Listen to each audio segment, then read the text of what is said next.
What happens is, in case of these kind of an attack where a binary is installed by a third party, there is something called as a root certificate. The root certificate is the parent certificate. Any child certificate issued by this root certificate will be trusted in the system. They will not be saying that, okay, the certificate which you have sent out is not a valid certificate and I will give you a warning or an error or something. There you will get the validity and a green signal that, okay, the certificate is perfectly fine. So we were talking about the SSL certificate issue. And now what we will do is we will run through a quick demo to see how does this thing happen. And when you actually download a exe from an unknown source, what is the method by which the attacker gains access to your system? So to make it easy and presentation ready, what I've done is created a small video of it, which would be easy to run through. Uh,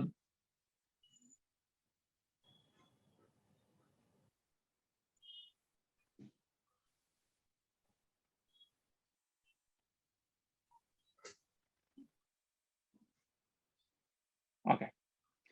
So in this video, there are two files. One is called as putty.exe, which is genuine, and one is called as infected putty, in which we have infected it with a malware.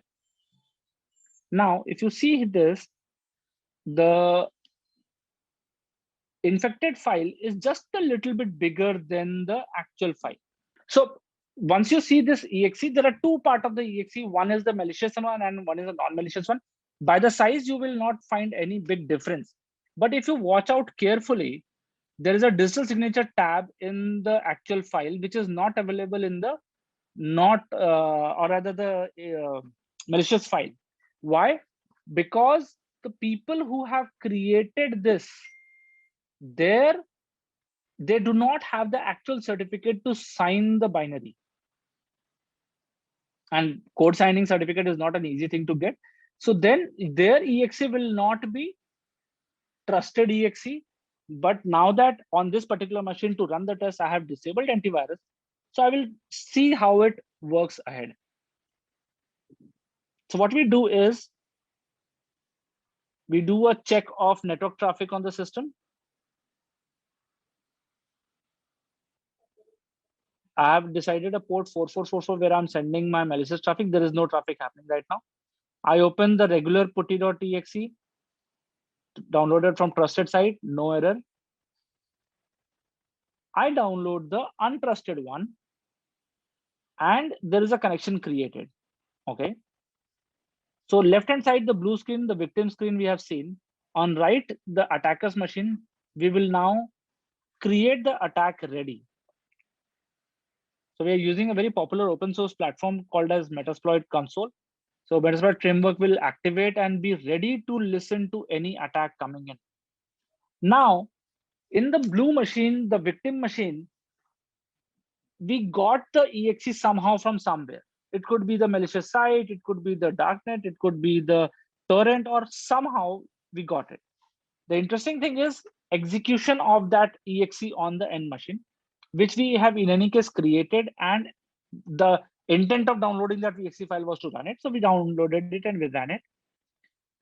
On the attacker machine, the attacker is setting up the whole platform, creating an attack port, attack server, and then exploit. Now that exploit is running, the attacker is listening for anybody who's running this exe. On the attack or the victim side, we run the infected exe again, and we see that there's a connection created. The connection is established.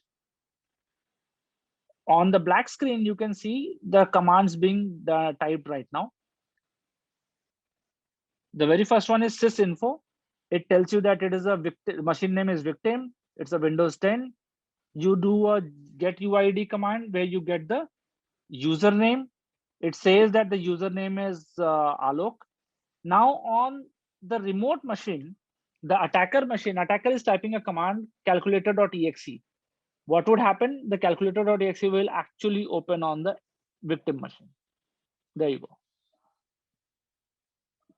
The attacker is now running notepad.exe. Notepad opens up here. This is possible wherein a attacker can actually run anything on the end machine. Now, look at this. The attacker will now create a command prompt and will get a command prompt on his machine, which is not visible to you. Using the command prompt, attacker is creating a folder called as infected folder. Right now, it's not there on the desktop below the edge icon. Suddenly, you will see a folder getting created. Here's a new folder. The attacker now runs a command.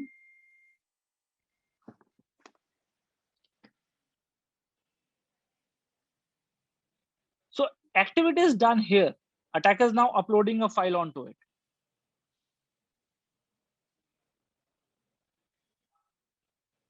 Attacker is uploading a hack.exe on top of that system.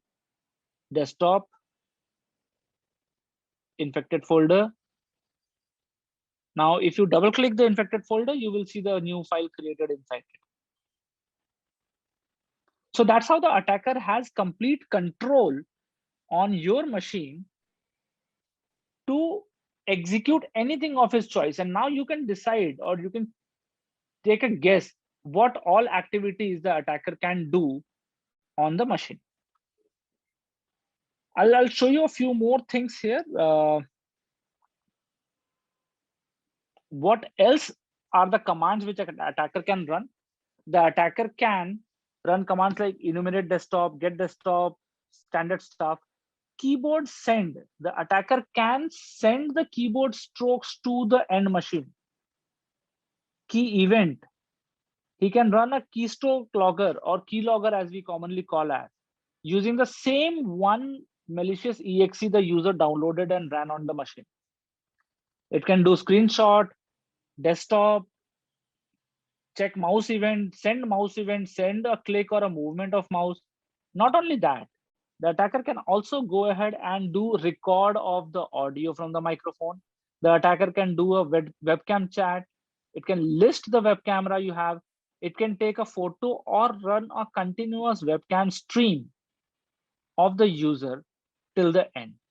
That's the capability of the attacker just by making you run one exe which he wanted on your machine.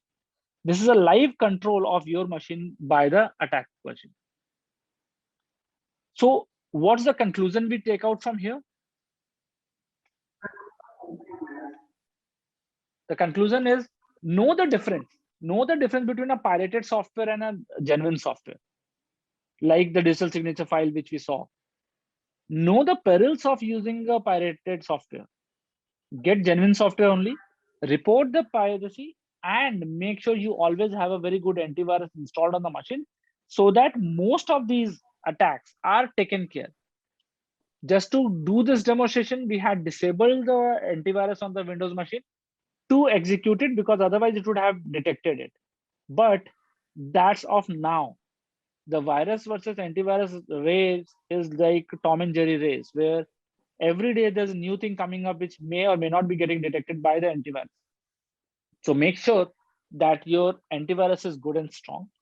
What not to do, avoid visiting the shady websites, not only for the piracy, but for any other purpose.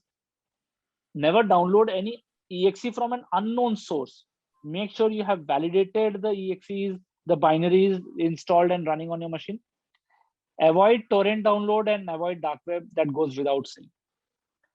With that, I would take it to an end.